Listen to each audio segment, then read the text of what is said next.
मैं एक अमीर ज़ादी का ड्राइवर था। वो नशे के सिगरेट पीती और छोटे छोटे लिबास पहनकर आवारा लड़कों के साथ सारी सारी रात पार्टी करती। मेरा दिल उसके दिलकश बदन को देखकर मचलता था, लेकिन वो मुझे ज़रा भी घास न डालती। इसलिए एक रात जब वो नशे में धुत थी, मैं उसे गाड़ी की पिछली सीट पर ले गया। उसने भी मदहोशी में मुझे पकड़ लिया। फिर मैंने उसके साथ बड़ी ही सादगी के साथ मेरा उससे निकाह हुआ था। निकाह कबूल करते वक्त उसकी आंखों से आंसू बह रहे थे। मैं उसकी सिसकियां सुन रहा था। वो मेरे मालिक की बेटी थी। हालांकि मैं जानता था कि मेरा और उसका कोई जोड़ नहीं है, लेकिन मैं मजबूर हो गया था, या शायद मर्द की अना को ये बात गवारा नहीं थी औरत उसे नीचा दिखाने की कोशिश करे। उसने भी तो ऐसा ही किया था मेरे साथ, बहुत जलील किया था मुझे। मगर इस वक्त वो मेरे कमरे में मेरी बीवी की हैसियत से बैठी थी, लेकिन मैं इतनी हिम्मत नहीं जुटा पा रहा था कि कमरे में बैठी अपनी बीवी के पास जा सकूं। मैं सर पकड़े अपने छोटे से सहन में चरपाई पर बैठा था। उसकी रोने और सिसकने की आवाज़ मुझे अब भी सुनाई दे रही थी। मैं सोच चुका था कि मैं उसके कमरे में नहीं जाऊंगा, क्योंकि मुझे मालूम था वो बेहद गुस्से में होगी। लेकिन जब कमरे से तोड़ फोड़ की आवाज़ आने लगी, मैं एकदम ही अपनी चरपाई से उठकर खड़ा हो गया, जैसे अंदर रखे कांच के परफ्यूम की शीशियां तोड़ रही हो। मुझे इस बात से गर्ज नहीं थी कि कांच की शीशियां टूट गईं। मसला ये था कि कहीं कांच उसे न लग जाए, वो अपने आप को कोई नुकसान न पहुंचा ले। मैं फौरन से उसके कमरे की जानिब गया। दरवाज़ा खोला तो चारों तरफ गुलदान टूटे बिखरे पड़े थे।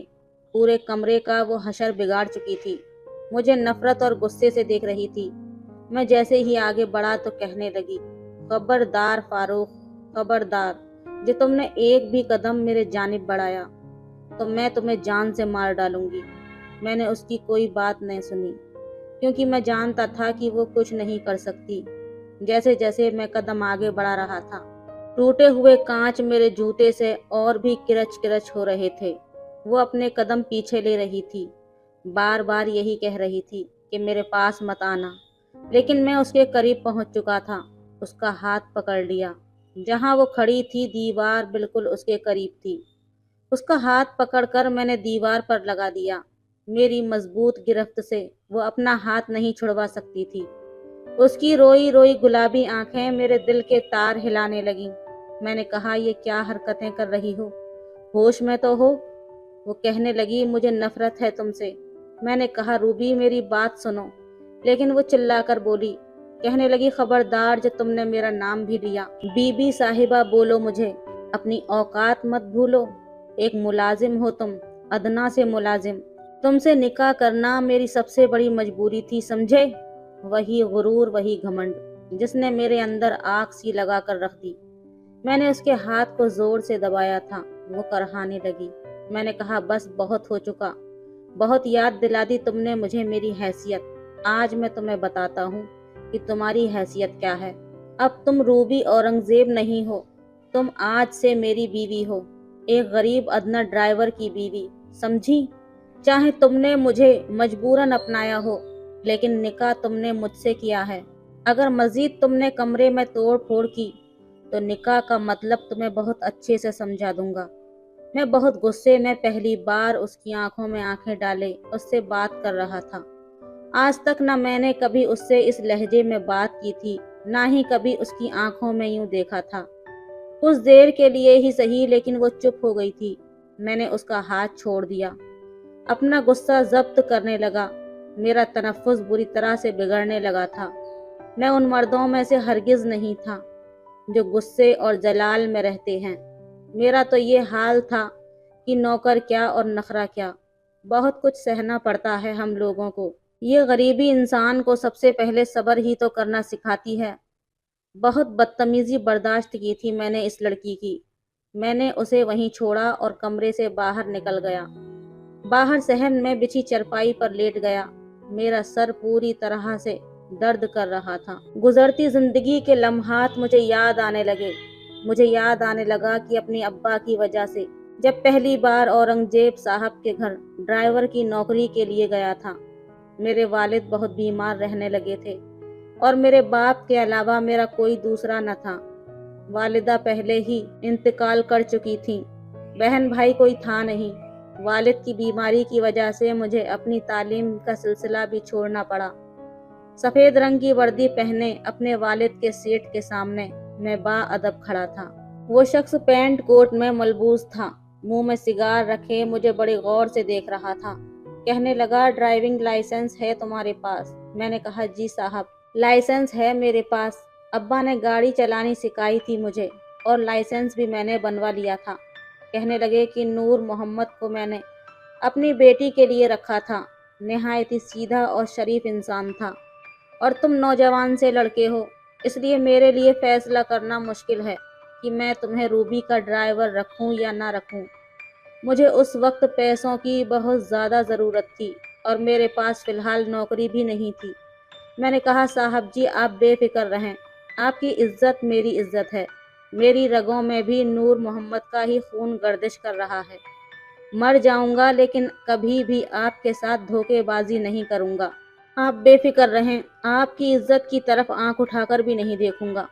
میری بات سن کر وہ مسکرانے لگے، کہنے لگے، بس ٹھیک ہے، روبی کو جہاں بھی جانا ہوگا تم اسے لے کر جاؤ گے۔ میں نے کہا، جی صاحب۔ وہ کہنے لگے، جب تک وہ گھر سے باہر ہوگی تم اس کے ساتھ ساتھ رہو گے۔ میں نے حامی بھر لی۔ میں نہیں جانتا تھا کہ وہ لڑکی اس قدر گھمنڈی اور بدتمیز ہوگی۔ کالج میں اس لڑکی کا آخری سال تھا، اور ان دنوں اس کے فائنل ایگزام چل رہے تھے۔ مجھے وکیل بننے کا بے حد شوق تھا، اس لیے میں LLB کر رہا تھا، لیکن مجھے پڑھائی اپنی بیچ میں ہی چھوڑنی پڑی۔ اس بات کا مجھے بہت زیادہ افسوس تھا۔ وہ لڑکی میرے ساتھ بہت ہی زیادہ غلط رویہ اختیار کرتی تھی۔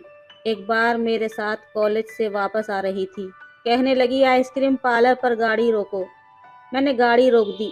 کہنے لگی، جاؤ باہر سے جا کر میرے لیے آئس کریم لے کر آؤ۔ میں نے کہا، جی بی بی صاحبہ۔ میں اس کے لیے اندر سے جا کر آئس کریم لے آیا۔ اس وقت وہ گاڑی سے باہر نکل کر کسی سے فون پر بات کر رہی تھی۔ میں نے آئس کریم جیسے ہی اس کے سامنے کی اور کہا کہ بی بی صاحبہ، یہ آئس کریم لو۔ بے دہانی میں اس کا ہاتھ آئس کریم پر لگ گیا۔ وہ آئس کریم ساری کی ساری اس کے کپڑوں اور جوتوں پر گر گئی۔ وہ کہنے لگی، یو بلیڈی باسٹرڈ، اندھے ہو گئے تھے کیا؟ دکھائی نہیں دیتا تمہیں؟ تم نے میرے سارے کپڑے خراب کر دیے۔ اس نے فون بھی بند کر دیا تھا۔ بے شک میں ایک ڈرائیور تھا، لیکن ایک مرد بھی تھا۔ عورت کی زبان سے گالی سننا میرے لیے اس وقت آسان نہیں تھا۔ میری غیرت جوش میں آئی تھی۔ وہاں سے آنے جانے والے بہت سے لوگوں نے دیکھا تھا، غلطی میری نہیں تھی، اسی کی تھی۔ اس کی زبان سے گالی سن کر تو میرے وجود میں آگ سی لگ گئی تھی۔ میں نے اپنی مٹھیاں بھینچ لیں۔ اگر میرے والد بیمار نہ ہوتے تو میں اس لڑکی کو اچھا جواب دیتا۔ میں نے کہا، آئی ایم سوری بی بی صاحبہ۔ کہنے لگی، میرا ساری یونیفارم تم نے خراب کر دیا، میرے جوتوں پر آئس کریم گرا دی، چلو صاف کرو میرے جوتے۔ یہ سن کر تو مجھے حیرت کا جھٹکا لگا۔ میں اتنا بھی گڑا پڑا انسان نہیں تھا کہ اس لڑکی کے بیچ بازار میں جوتے صاف کرتا۔ میں نے کہا، میں آپ کے جوتے صاف نہیں کر سکتا۔ یہ سننا تھا کہ وہ آگ ببولا ہو گئی۔ کہنے لگی، کہیں کے منسٹر لگے ہو کیا؟ تمہاری حیثیت کیا ہے میرے آگے؟ تم میرے جوتے صاف نہیں کر سکتے؟ چٹکی بجا کر کہنے لگی، 2 منٹ میں تمہیں نوکری سے فارغ کروا دوں گی۔ یہ اکڑ کسی اور کو دکھانا۔ جوتے صاف کرو میرے۔ میرے والد اس وقت ہاسپٹل میں نہ ہوتے، میرے سر پر صرف ان کی بیماری سوار تھی، جس کا خرچ اس کا باپ بھر رہا تھا۔ اس بد دماغ لڑکی پر مجھے غصہ تو بہت آیا، لیکن میں نے گاڑی سے ٹیشو نکال کر اس کے جوتے صاف کرنے لگا۔ اپنے ماں باپ کی اکلوتی بیٹی تھی، بے تحاشا لاڈلی تھی، اس لیے شاید باپ نے سر پر چڑھا رکھا تھا۔ اس کے پیپر ختم ہوئے تو یونیورسٹی میں داخلہ لے لیا۔ اتفاقاً یہ تھا کہ میں نے بھی اسی یونیورسٹی سے تعلیم حاصل کی تھی، لیکن مجھے بیچ میں ہی اپنی تعلیم کا سلسلہ ختم کرنا پڑا۔ میرے والد ہاسپٹل سے گھر تو واپس آ گئے تھے، لیکن ہر وقت چرپائی پر پڑے رہتے۔ صبح صبح مجھے اپنے والد کے لیے کھانا بنا کر آنا پڑتا تھا۔ ان کو ناشتہ میں خود ہی کرواتا، ساری میڈیسن بھی میں ہی کھلاتا تھا۔ میرے پڑوس میں ایک عورت رہتی تھی، ان کا رویہ اچھا تھا۔ میری والدہ سے ان کے اچھے تعلقات تھے، مجھے بیٹوں کی طرح سمجھتی تھیں۔ ان کی ایک بیٹی بھی نہایت ہی شریف قسم کی لڑکی تھی، अच्छी सुलझी हुई तमीज़दार थी, मुझे पसंद भी बहुत थी और उसकी नज़रों में भी अपनी पसंदगी देख चुका था। इसलिए सेठ के घर जाने से पहले मैं उसे कहकर आया था कि वो मेरे बाबा को दोपहर का खाना वक्त पर खिला दिया करे और दवाई भी दे दिया करे। वो मुझसे कहती थी, फारूक आप खाना क्यों बनाते हैं, मैं पका दिया करूँगी। मैंने कहा नहीं, बस तुम सिर्फ मेरे वालिद को देख लिया करो, यही एहसान बहुत है। कहने लगी, एहसान किस बात का, पड़ोसियों के भी तो कुछ हुकूक होते हैं। मैं उसकी मुस्कुराहट का जवाब मुस्कुराहट से दे सकता था। एक बार मैं रूबी को यूनिवर्सिटी लेने गया तो वो आवारा और अय्याश किस्म के लड़कों के साथ बातें कर रही थी। मैं लड़कों को जानता था, वो निहायत ही अय्याश किस्म के लड़के थे। मुझे रूबी का लड़कों से इस तरह बात करना ठीक नहीं लगा। मुझे देखकर वो लड़कों से हाथ मिलाकर बाय कहकर गाड़ी में आकर बैठ गई। गाड़ी चलाने के दौरान मैंने रूबी से कहा, बीबी साहिबा आप इन लड़कों से बातचीत मत किया करें। मेरी बात सुनकर उसने हैरत का इजहार किया। कहने लगी, तुम कौन होते हो मुझे कहने वाले, मेरा जिससे जी चाहेगा मैं उससे बात करूंगी। मैंने कहा, ये लड़के अच्छे नहीं हैं, इसलिए कह रहा हूँ, इनसे दूर रहा करें। मेरा ये कहना था कि वो कहने लगी, तुम होते कौन हो मुझ पर ऑर्डर झाड़ने वाले। मैंने कहा, मैं आपको सिर्फ समझा रहा हूँ। वो कहने लगी, अपनी समझ अपने पास रखो। हर बात पर वो लड़की मुझे जलील करती थी। मैंने उसको उसके हाल पर छोड़ दिया। अक्सर वो फ़ोन पर किसी न किसी लड़के से बात कर रही होती थी। उन बातों से मुझे अंदाज़ा हुआ कि वो किसी लड़के से मोहब्बत करती है और शायद वो उन लड़कों में से एक लड़का था जो यूनिवर्सिटी में अय्याश नौजवानों में से एक था। मैंने अपने वालिद से बस यही सीखा था कि मालिक की नमक हरामी नहीं करना। एक बार उस लड़के ने रूबी को होटल में बुलाया। शाम को वो तैयार होकर मेरे साथ गाड़ी में बैठकर मुझे होटल का नाम बताने लगी। मैं उसे होटल में लेकर गया, उसके साथ अंदर जाने लगा तो कहने लगी कि तुम बस गाड़ी में ही बैठो, मेरे अंदर पार्टी है। मैं रात को 12-1 बजे तक पार्किंग एरिया में आ जाऊंगी, तुम्हें अंदर आने की ज़रूरत नहीं है। मैं फ़ोन पर उसकी बातें सुन चुका था, इसलिए गाड़ी से नीचे उतर गया। मैंने कहा, साहब जी ने मुझे ड्राइविंग पर नहीं रखा, आपकी रखवाली के लिए रखा है, इसलिए आप जहाँ जाएंगी मैं आपके साथ जाऊंगा। मेरी बात सुनकर वो हत्थे से उखड़कर कहने लगी, तुम्हारी औकात है मेरी पार्टी में शामिल होने की? अपने कपड़े देखे हैं तुमने? मैं तुम्हें अंदर ले जाकर अपनी बेइज्जती नहीं करवाना चाहती। मैंने कहा, मैं पार्टी में एक मुलाजिम की हैसियत से ही जाऊंगा, इसलिए मेरे हुलिये की आपको फिक्र करने की कोई ज़रूरत नहीं है। मैं अपनी बात पर अटल था। वो इसलिए भी कुछ नहीं कह सकती थी क्योंकि उसके वालिद ने ही मुझे इसीलिए रखा था कि मैं उसके साथ साए की तरह रहूं। उसके वालिद बहुत बड़े बिजनेसमैन थे, उसके दुश्मन भी बहुत थे और ये लड़की बहुत ही ज़्यादा ज़िद्दी और अड़ियल किस्म की थी। वो भी जानती थी कि उसके वालिद ने मुझे ऑर्डर दिया है, इसलिए अपनी ज़िद छोड़ते हुए मेरे आगे आगे चलने लगी। मैं भी उसके साथ साथ उस हॉल नुमा क्लब में दाखिल हो गया जहाँ पर बेहयाई और बेहूदगी का बाजार गर्म था। लड़कियां लड़के डांस रैंप पर बेहुदा किस्म के डांस कर रहे थे। शराब का दौर भी चल रहा था। वो लड़की भी इसी महफिल का हिस्सा बन गई, अपने दोस्तों के साथ नाच रही थी, लेकिन उसने अपने लिए सॉफ्ट ड्रिंक मंगवाई थी, शराब को हाथ नहीं लगाया था उसने। यहाँ तक तो ठीक था। हैरत मुझे उस वक्त हुई जब एक लड़के के हाथ से सिगरेट लेकर सिगरेट पीने लगी। सिगरेट पीते ही उसके कदम डगमगाने लगे। मैं समझ गया कि उस सिगरेट में कुछ नशा जरूर मौजूद है, यह सिगरेट ही नशे वाला है। वो लड़की अब नशे में झूमने लगी और वो लड़का उसे अपनी बाहों में लेकर डांस रैंप पर आ गया। वो बार बार उस लड़के का हाथ पीछे कर रही थी। वो नहीं चाहती थी कि वो उसके साथ डांस करे, लेकिन उस नौजवान की गुस्ताखियां बढ़ने लगी थीं। इससे पहले कि वो हद से ज्यादा बढ़ता, मेरा खून खौलने लगा। मैं उठा और फौरन से उसके पास आया और उस लड़के को रूबी से अलग किया। मैं अच्छे खासे कद काठी का नौजवान था, सेहत भी काबिले रश्क थी। मेरे पीछे करने पर वो लड़का लड़खड़ाया था और ज़मीन पर गिर गया, क्योंकि पहले ही वो नशे में चूर था। ये सब देखकर वहाँ का म्यूजिक बंद हुआ, डांस भी रुक चुका था। उस लड़के के दोस्त भी गुस्से से मेरे पास आ गए, कहने लगे, ये क्या बदतमीजी की है तुमने? मैंने कहा, ये होता कौन है बीबी साहिबा को हाथ लगाने वाला? ये सुनकर नशे से चूर आंखों से रूबी मुझे देखने लगी। कहने लगी, हाउ डेयर यू, तुम होते कौन हो मेरे दोस्तों को यूं धक्का देने वाले? तुम्हें कहा था ना कि गाड़ी में बैठो। मैंने कहा, आप इस वक्त अपने होशो हवास में नहीं हैं, मेरे साथ चलें। वो कहने लगी, बकवास बंद करो, अब निकलो यहाँ से, बाहर गाड़ी में जाकर बैठो। जब तक मैं बाहर ना आ जाऊं तुम अंदर नहीं आओगे। मैंने कहा, मैं आपको यहाँ से वापस लिए जाए बगैर नहीं जाऊंगा। उनमें से एक लड़का मेरे गिरबान पकड़कर मुझ पर चिल्लाने लगा। कहने लगा, तुम्हें रूबी की बात समझ नहीं आ रही? तुम 2 टके के नौकर होकर रूबी के आगे जबान चला रहे हो। तुम होते कौन हो यहाँ पर? नौकर हो, नौकर बनकर रहो। हम सबके ड्राइवर भी बाहर गाड़ियों में बैठे हैं, हमारे सर पर सवार नहीं हैं। मैंने उस लड़के का हाथ पकड़कर बुरी तरह से मरोड़ दिया। वो करहाने लगा। मैंने कहा कि तुम अपने काम से काम रखो, मैं अपनी ड्यूटी निभा रहा हूँ। बीबी साहिबा, आप चलें यहाँ से मेरे साथ, वरना मैं साहब जी को फोन करके बता दूंगा। मैंने उस लड़के को पीछे ढकेल कर रूबी से कहा, लेकिन मैं ये नहीं जानता था कि वो एक जोरदार थप्पड़ मेरे मुंह पर दे मारेगी। कहने लगी, तुम गरीब लोग होते ही ब्लडी बास्टर्ड हो। उसका ये कहना था कि मेरा दिमाग घूम कर रह गया। मैंने खुद ही उसका हाथ पकड़कर खींचते हुए बाहर ले जाने लगा। वहां मौजूदा चंद नौजवान मेरी तरफ बढ़े तो मैंने उंगली उठाकर उन्हें खबरदार किया। मैंने कहा, अगर बीच में आए तो यही जमीन में गाड़ दूंगा। खबरदार जो मेरे पीछे आया कोई। मेरे गुस्से से चिल्लाकर कहने पर वो नौजवान वहीं घबरा कर खड़े हो गए। रूबी चिल्लाने लगी कि मेरा हाथ छोड़ो। मैंने उसका हाथ नहीं छोड़ा। मैंने जबरदस्ती उसको गाड़ी में बिठाया और गाड़ी चलाने लगा। गाड़ी की स्पीड इस कदर तेज थी कि वो थोड़ा घबरा सी गई। कहने लगी, गाड़ी आहिस्ता चलाओ। क्या पागल हो गई हो तुम?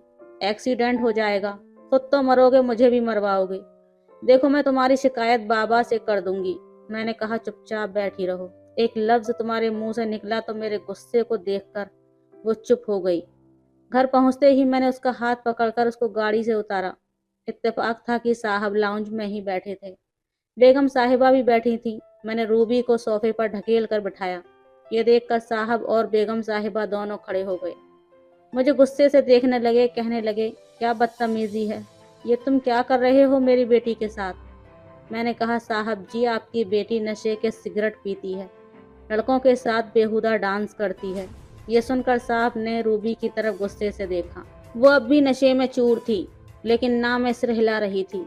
मैंने कहा, आपने मुझे अपनी बेटी की हिफाजत के लिए रखा था, लेकिन अगर आज मैं वहाँ न होता तो वो लड़के इसके साथ न जाने क्या कर गुजरते। वो अब भी ना में सिर हिला रही थी, लेकिन साहब ने पहले उसे पकड़कर खड़ा किया। वो अपने कदमों पर ठीक से खड़ी भी नहीं हो पा रही थी। नशे का सिगरेट उस पर हावी हो चुका था। साहब ने उसके मुंह पर थप्पड़ दे मारा। ये देखकर बेगम साहिबा भी परेशान हो गईं। और रूबी का यह हाल था कि गुस्से में बस मुझे ही देखे जा रही थी। कहने लगे, आज से तुम्हारा आना जाना बंद। मुझे नहीं पता था कि तुम मेरी मोहब्बत का नाजायज फायदा उठाओगी। चलो जाओ अपने कमरे में। वो कमरे में जाते हुए भी मुसलसल मुझे ही देख रही थी। मैंने अपना फर्ज निभाया था, लेकिन मैं ये नहीं जानता था कि वो इसका बदला लेने के लिए मेरे साथ ये सब कर गुजरेगी। एक बार साहब और बेगम साहिबा को किसी पार्टी में जाना था। रूबी को वो घर से बाहर ज़्यादा निकलने नहीं देते थे। वो बस यूनिवर्सिटी जाती थी, वहीं से वापस आ जाती थी। साहब कहने लगे कि वैसे भी तुम्हारी ड्यूटी ख़त्म हो गई है, लेकिन मैं चाहता हूँ कि तुम घर पर ही रुको जब तक हम वापस ना आ जाएं, क्योंकि ये लड़की तुम्हारे अलावा किसी भी मुलाजिम से नहीं डरती। तुम्हारे पीछे मुझे डर है कि कहीं घर से बाहर न निकल जाए, क्योंकि इसे नशे की सिगरेट की आदत होती जा रही है, और जब इसे सिगरेट नहीं मिलता तो ये पागल होने लगती है। इसलिए मैंने इसे कमरे में बंद कर दिया है। जब तक हम घर वापस ना आ जाएं तुम घर में ही रहोगे। मैंने भी साहब जी की बात मान ली। वो दोनों जा चुके थे। 2 घंटे में लाउंज में ही बैठा रहा। साहब जी के आने से कुछ देर पहले मुझे रूबी के कमरे से चीखने चिल्लाने की आवाज़ें आने लगी। मैंने उसके कमरे का दरवाज़ा बजाया। वो बचाओ बचाओ कहे जा रही थी। मेरे दरवाज़ा खटखटाने पर उसने दरवाज़ा खोल दिया। जैसे ही मैं अंदर गया तो कमरे में बिल्कुल अंधेरा था। मुझे कुछ भी नज़र नहीं आ रहा था कि अचानक से कमरे का दरवाज़ा बंद हो गया और कुंडी लग गई। मैं जैसे ही पलटा तो एक काले रंग का साया मुझे दिखाई दिया। मैं समझ भी नहीं पाया कि ये सब क्या हो रहा है कि वो मेरे गले से लग गई और बचाओ बचाओ का शोर मचाने लगी। मैं उसे खुद से पीछे कर रहा था। लेकिन वो मुझे अपने साथ लगाकर मेरी कमर को चिपक चुकी थी और चिल्लाए जा रही थी। शोर सुनकर दूसरे मुलाजिम भी कमरे तक पहुंच चुके थे। दरवाज़ा खटखटाने लगे। मैंने कहा, ये क्या बदतमीजी कर रही हो, पीछे हटो। लेकिन जब तक मैं अपना आप को उससे छुड़वाता, दरवाज़ा खुल चुका था। मुलाजिम के साथ साथ साहब और बेगम साहिबा भी बाहर खड़े थे। कमरे की लाइट जलाई तो रूबी को देखकर मेरे होश उड़ गए। उसके कपड़े बुरी तरह से फटे हुए थे, चेहरे पर जख्मों के निशान थे। बेड की चादर बुरी तरह से बिखरी हुई थी। वो अपनी माँ के साथ लगकर कहने लगी, आप इसे मेरे रखवाला समझते थे, इसने मेरी इज्जत बर्बाद कर दी, इसने मुझे कहीं का नहीं छोड़ा। ये सुनकर तो मेरा दिमाग घूम कर रह गया। मैंने कहा, ये झूठ बोल रही है। साहब जी, मैंने कुछ नहीं किया। लेकिन साहब जी ने मेरे मुंह पर थप्पड़ दे मारा। मुझे मारने लगे, कहने लगे, ये तूने क्या कर दिया, तुमने मेरी बेटी की जिंदगी बर्बाद कर दी। मैंने कहा, ये झूठ बोल रही है। उन्होंने मेरी एक बात न सुनी और मुझे धक्के देकर घर से निकाल दिया। मैं वापस अपने घर आ गया। मैं कुछ भी नहीं कर सकता था। मैं नहीं जानता था कि वो लड़की मेरे साथ ऐसा कुछ कर जाएगी। मेरी इज्जत का जनाजा वो निकाल चुकी थी। लेकिन अगले ही रोज मुझे साहब जी का फोन आया। उन्हें हार्ट अटैक हुआ था, मुझे हॉस्पिटल बुला रहे थे। ये सुनकर मुझसे रहा नहीं गया। शायद उनसे ये सदमा बर्दाश्त नहीं हुआ था। जब मैं हॉस्पिटल पहुंचा तो वहां पर निकाह मौजूद थे। रूबी रोए जा रही थी। साहब जी कहने लगे कि तुमने मेरी बेटी को बर्बाद किया है, अब तुम इससे निकाह कर लो। मैं शायद उनकी बात से इनकार कर देता, लेकिन जिस हालत में वो लेटे हुए थे, मुझे ये डर था कि कहीं मेरे इनकार पर उनकी हालत मजीद न बिगड़ जाए। मैंने रूबी से निकाह कर लिया। साथ ही साहब जी के कहने पर मैं उसे अपने घर भी ले आया। अब वो मेरे कमरे में मेरी बीवी की हैसियत से बैठी थी, लेकिन अभी भी उसकी अकड़ कम नहीं हुई थी। सुबह जब मेरी आंख खुली तो मैं सोच चुका था कि मुझे क्या करना है। मैंने कमरे का दरवाज़ा खटखटाया। सुबह के 9 बज रहे थे और उसे जल्दी उठने की आदत नहीं थी। मेरे दरवाज़ा खटखटाने पर रूबी ने दरवाज़ा खोला था। मुझे देखकर उसके चेहरे पर नागवारी छाई थी। मैंने कहा, उठ गई तुम? ये वक्त है तुम्हारे उठने का? चलो जाओ, जाकर मेरे लिए नाश्ता बनाओ। मेरी बात सुनकर वो मुझे हैरत से देखने लगी। कहने लगी, तुम होते कौन हो मुझसे ये सब कहने वाले? मैं उसके करीब आया, उसे गुस्से से देखने लगा। मैंने कहा, बताऊं तुम्हें मैं कौन हूँ? वो मेरे लहजे को सुनकर घबराई थी। कहने लगी, मुझे चाय बनानी नहीं आती। मैं उसे किचन में लेकर गया, उसे चाय बनानी सिखाई। अपने सारे काम मैं उसी से करवाने लगा। अपना रिश्ता भी उस पर जताने लगा, लेकिन उसके करीब नहीं आया था। और उसकी एक बहुत बड़ी वजह थी। जब मैं बाहर जाता तो घर का ताला लगाकर जाता था। एक बार मैं घर पर आया तो रूबी कमरे से फिर से चिल्ला रही थी, चीख रही थी कि मुझे इस कैद खाने से बाहर निकालो। मैं जब कमरे में गया तो वो रो रही थी। मुझे देखकर मेरे पास आ गई। उस वक्त उसकी रंगत पीली पड़ चुकी थी। मुझसे कहने लगी, फारूक, मुझे सिगरेट चाहिए, मुझे कुछ हो रहा है, मुझे सिगरेट नहीं मिली तो मैं मर जाऊंगी, मेरा जिस्म टूट रहा है। वो नशे के सिगरेट की आदी हो चुकी थी और उस वक्त उसे सिगरेट की तलब हो रही थी। वो बेबसी से रो रही थी। मैंने कहा कि कोई सिगरेट नहीं मिलेगा तुम्हें।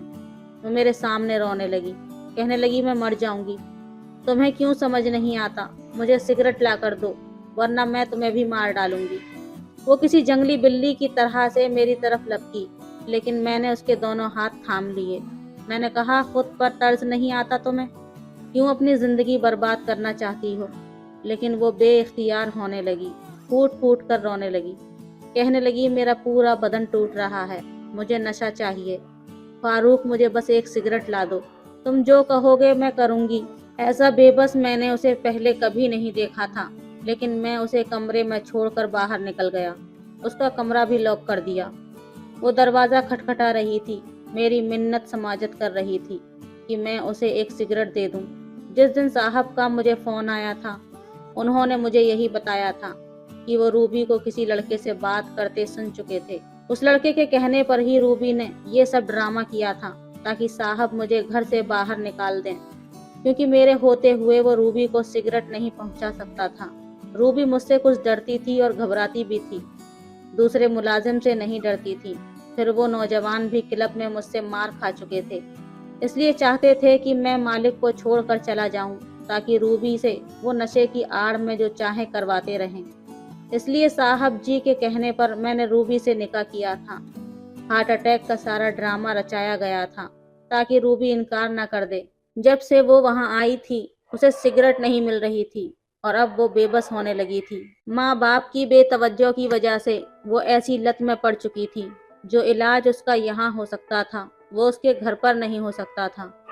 کافی دیر تک وہ دروازہ بجاتی رہی، پھر شاید تھک کر دروازہ بجانا چھوڑ چکی تھی۔ میں کچن میں آیا، کھانا بنایا۔ جب کھانا لے کر اس کے کمرے میں گیا تو دروازے پر ہی نیم دراز تھی۔ میں نے کھانا بیڈ پر رکھا، پھر اسے سہارا دے کر بیڈ تک لے کر آیا۔